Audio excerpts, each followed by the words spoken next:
Novo momento, Bolsonaro é presidente, Eduardo Leite é governador, é outra vida, outra coisa. Hoje nós vamos comer pizza depois do programa, tudo tá diferente. Não, eu queria apenas observar o seguinte, acho que tudo que foi dito aqui já encerra o assunto. Eu queria fazer apenas uma observação da forma como o Bolsonaro se comportou durante a eleição e o fenômeno, esse sim é um fenômeno a ser registrado. Porque nem o Lula, que falava em trazer esperança ao país, coisa e tal, que mobilizou muita gente, conseguiu fazer o que o Bolsonaro fez. E eu entendo que desde já o Bolsonaro é um líder muito acima do Lula. Explico por quê. O Bolsonaro enfrentou as organizações Globo, porque há 2 meses atrás, quando ele foi parado por uma repórter do jornal Globo no aeroporto do Rio de Janeiro, e a repórter fez uma pergunta provocativa, ele perguntando se a homofobia e a misoginia não prejudicaria ele na eleição. Ele respondeu para a repórter e depois disse, olha, é uma pena que você faça jornalismo desse tipo, mas eu entendo, você recebeu ordens. A sua empresa recebe mais do dobro do percentual de divisão que deveria receber pela audiência que tem. E se eu for eleito presidente, eu vou acabar com isso. Ele disse, eu não vou perseguir ninguém, mas eu vou cortar as verbas publicitárias da sua empresa que hoje são injustas. Desnudou a Globo. Uma entrevista para a Globo, né? Para a Globo. Em São Paulo, há um mês atrás, o Bolsonaro disse, olha, uma repórter da Folha fez uma provocação, ele disse, olha moça, eu sei para que você trabalha, a sua empresa é um braço do PT. É um braço, o grupo UOL, o site UOL, o grupo Folha, a Datafolha, o Instituto de Pesquisa, é um braço da esquerda brasileira. Então as perguntas que você me faz são perguntas que têm o único objetivo de colocar uma casca de banana. Então eu vou responder para você educadamente, mas faça perguntas sobre a minha proposta de governo. Por que eu estou citando historicamente isso? Porque o Bolsonaro foi peitando e mudando algo impensável no Brasil. Ele tinha 7 segundos de televisão. 7 segundos de televisão.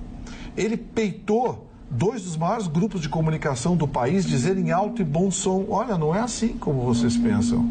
Mas ele avançou ainda mais. Ele teve o desplante de peitar a classe artística, os formadores de opinião, e disse, olha, eu ganhando a eleição, eu vou fazer uma auditoria na Lei Rouanet.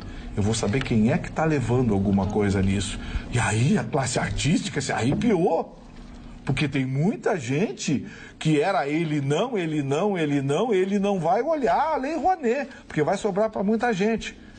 Aí parou tudo, ele continuou avançando. Ele disse, olha, a escola que eu quero é uma escola sem partido, sem ideologia, peitou a academia brasileira, peitou os pensadores de esquerda que hoje dominam as universidades públicas. O Bolsonaro foi peitando todo mundo. E isso fez com que a população, o povo, o amasse, o adorasse. Não importa se o Bolsonaro manda alguém para o inferno, para o diabo que o carrega ou para... Olha, seja para onde for. As pessoas não estão dando importância a isso, dão importância à sinceridade dele. Exato. Assim como o Lula tropeçava no português e falava problema, o Bolsonaro, a agressividade dele não atinge os seus adeptos por causa disso. Porque ele foi corajoso, ele peitou o sistema.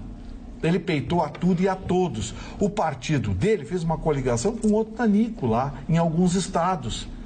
Sem partido, sem dinheiro, sem tempo, fazendo live pela internet.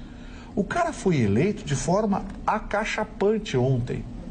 E aí, quando todo mundo esperava que ele anunciasse medidas bombásticas, ele deu a primeira entrevista com a Constituição brasileira na mão. Enquanto idiotas falam em ditadura e que o país vai se transformar num país armado, num país militarizado, ele deu a primeira entrevista com a Constituição na mão.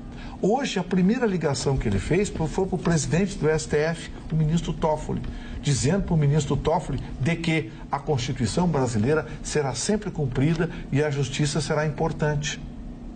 Sabe, esse cara que estavam esperando que mudasse o Fosse país, um troglodita. na sua primeira entrevista hoje, quando perguntaram para ele, ministro da Educação, ele disse, olha, ainda não sei quem vai ser o ministro da Educação, mas a partir do ano que vem, nós vamos ter mais matemática, nós vamos ter mais português, nós vamos ter mais ciências, química, biologia, física nas escolas, menos sociologia, ciência política, essas besteiras que transformam a cabeça dos nossos jovens em verdadeiros idiotas robotizados. Sabe, o monstro que estavam esperando pode até vir, eu não faço previsão do futuro, pode até vir o monstro que estavam esperando, mas até agora, tudo que está acontecendo é uma resposta a uma campanha que tentou, sem argumento para atacar o seu Bolsonaro na sua ética, na sua dignidade, atacou pressupostos de que talvez ele fosse isso, fosse aquilo outro. Então, eu quero dizer para vocês o seguinte, eu vou abrir meu voto. Votei no Bolsonaro no primeiro turno, votei no Bolsonaro no segundo turno. Se errar, vou errar conscientemente, porque todos os demais eu sabia o que iam fazer. No segundo turno, o seu Haddad, eu sei o que ele ia fazer. O Bolsonaro eu não sei. Então eu prefiro apostar numa esperança, numa incógnita, do que apostar numa certeza. Vamos